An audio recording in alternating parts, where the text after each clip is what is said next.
अस्सलाम वालेकुम दोस्तों आज मैं आपको आसान सा तरीका बताऊंगी घर में दही भल्ले बनाने का। तो इसके लिए मैंने लिया है जनाब, क्योंकि मेरे पास भल्ले नहीं थे, तो सबसे पहले मैं आपको भल्ले बनाने का तरीका बताऊंगी, उसके बाद हम इसको दही भल्ले बनाएंगे। तो ये मैंने बेसन के अंदर सारा कुछ डाल दिया है, यानी नमक, मिर्च और जो जो मसाला जात आप इसमें डालना चाहते हैं वो डाल के सारा मैंने इसको अच्छी तरह पेस्ट बना लिया। और देखें ये ज़रा थिक पेस्ट बनाया है मैंने। और एक साइड पर मैंने फ्राइंग पैन में ऑयल डाल के रख दिया था गर्म होने के लिए। तो ये जब ऑयल मेरा अच्छी तरह से गर्म हो जाएगा तो मैं इसके अंदर वो भलियाँ जो हैं वो बना लूँगी।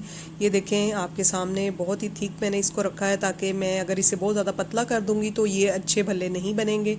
तो ये मैं अब इसमें इस तरह छोटे चम्मच की मदद से ये इसमें डालकर आपको फ्राई करने का तरीका बताऊँगी।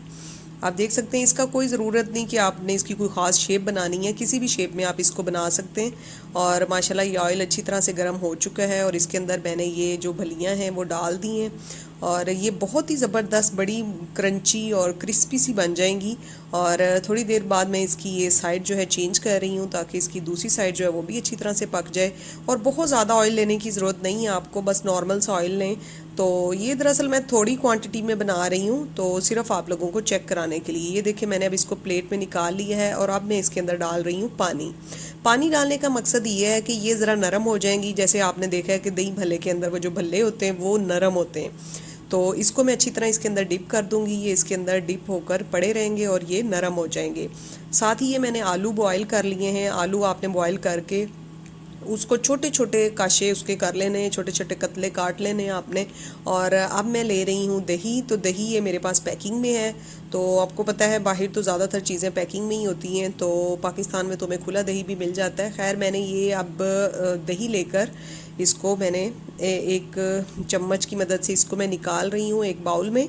और चूँकि मुझे इस दही को अच्छी तरह से फेंटना है फिर, तो ये मैं सारा जो दही है वो निकाल रही हूँ। एक डिब्बी मेरे लिए काफ़ी है, क्योंकि ये काफ़ी माशाल्लाह से मतलब ये भी लिक्विड नहीं है बल्कि ये थोड़ा थिक है। तो इसलिए मैं इसको अब अच्छी तरह से फेंट लूँगी। और इसको काफ़ी देर आपने फेंटना है, ताकि जो इसकी फुटकियाँ हैं वो काफ़ी हद तक ख़त्म हो जाएं। तो मुझे ये ज़रा ज़्यादा थिक लग रहा है, तो इसमें मैं थोड़ा सा पानी भी ऐड करूँगी, ताकि ये थोड़ी सी इसकी जो है वो टेक्सचर थोड़ा चेंज हो जाए और ये इजीली फेंटा जाए और इसकी फुटकियाँ जल्दी से ख़त्म हो जाए। तो मैं अब इसके अंदर पानी ऐड कर रही हूँ। आप देख सकते हैं मैंने थोड़ा सा इसमें पानी ऐड किया है और मैं इसको अब अच्छी तरह से फेंट रही हूँ। तो आप भी ज़रूर ट्राई कीजिएगा इसको, और बहुत ही आसान सा है ये, बिल्कुल ही तरीका, आपको कोई ज़्यादा मेहनत करने की ज़रूरत नहीं है। ये अब मैं आपको भलियाँ दिखा रही हूँ जो मैंने पानी में डिप करके रखी थी। आप देख सकते हैं बहुत ज़बरदस्त हो गई हैं ये, बिल्कुल जैसे बाज़ारी दही भल्ले होते हैं वैसे भल्ले बन गए ये। तो अब मैं दही के अंदर जो मैंने फेंटा हुआ था उसमें थोड़ी सी मिर्चें ऐड की हैं, क्योंकि मैंने दही में ऑलरेडी नमक डाल दिया था।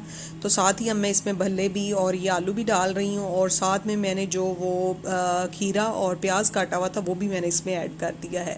इसके बाद मैंने इसके ऊपर मज़ीद थोड़ी सी सुरख मिर्च डाल दी है, ज़रा स्पाइसी से अच्छे लगेंगे।